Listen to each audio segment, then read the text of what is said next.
ইলেকশনের তারিখ তো আমিও জানি না, আপনাদেরকে জানাবো 2 মাস আগে জানাবো, তো 2 মাস আগে একদম পুরো ডিটেলস জানিয়ে দিব, কোন দিন ভোট হবে, কোন দিন নমিনেশন হবে, এই যে সব ডিটেলস জানিয়ে দিব ভোটের তারিখে 2 মাস আগে। সুতরাং এই জন্য একটু ধৈর্য ধরেন, এটা একটু ধৈর্য ধরতে হবে।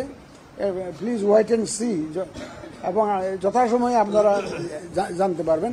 আর আমাদের প্রস্তুতির বিষয়ে আপনারা জানেন, কারণ আমি তো প্রত্যেকদিন অন্তত ইলেকশন কমিশন রিলেটেড যত নিউজ আছে এটা তো আমাদের পড়ি, তো আপনারা মোটামুটি আমাদের অ্যাক্টিভিটিসগুলো বিভিন্ন মাধ্যমে কিন্তু তুলে ধরছেন। এটা মানুষ কিন্তু জানে, মানুষ কিন্তু জানে। কারণ আজকে যে ব্রিটিশ ক্যানাডিয়ান হাই কমিশনারের কথা বললাম, সাথে একজন ছিলেন, দেখলাম যে আমি যেটাই বলি উনি বলে যে হ্যাঁ I am aware of this.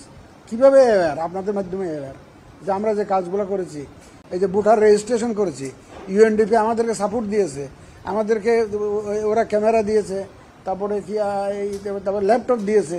তো উনি গড় করে সব বলে যাচ্ছেন, আমি বললাম যে আপনি you are aware of everything. Yes, বলে আমরা তো ফলো করছি, তার মানে এই ফলোটা আপনারা এই নিউজগুলো পাচ্ছেন কোথায়, এই মেসেজগুলো? This is a positive news for EC, একদম পজিটিভ নিউজ। আমি অত্যন্ত তাকে ধন্যবাদ দিচ্ছি যে আপনারা এইভাবে ফলো করছেন।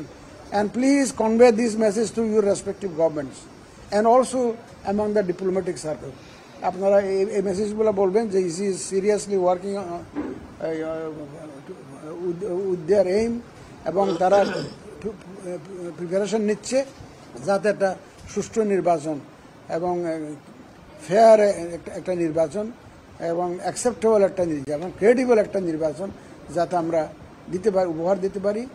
সেই মেসেজটা আপনারা দয়া করে, আপনারা অনেক সময় দেখছি হয় কি আমাদের একটা চারিত্রিক বৈশিষ্ট্য হয়ে গেছে, পজিটিভ একটা ক্যাপশন দিলে কেউ পড়তে চায় না, নেগেটিভলি যদি কিছু একটা লিখেন এটা আগ্রহ করে দেখবেন যে প্রথম ওইটাই পড়বেন।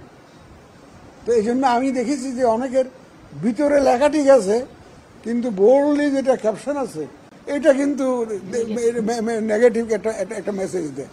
তো এটা একটু, আমি তো প্রথমে আজকেও একটা পত্রিকাতে আমি দেখে ঘাবড়ে গেছি, আমি এইভাবে দিল কেন, ভিতরে কি আমরা কি কোনো সমস্যা করতেছি নাকি?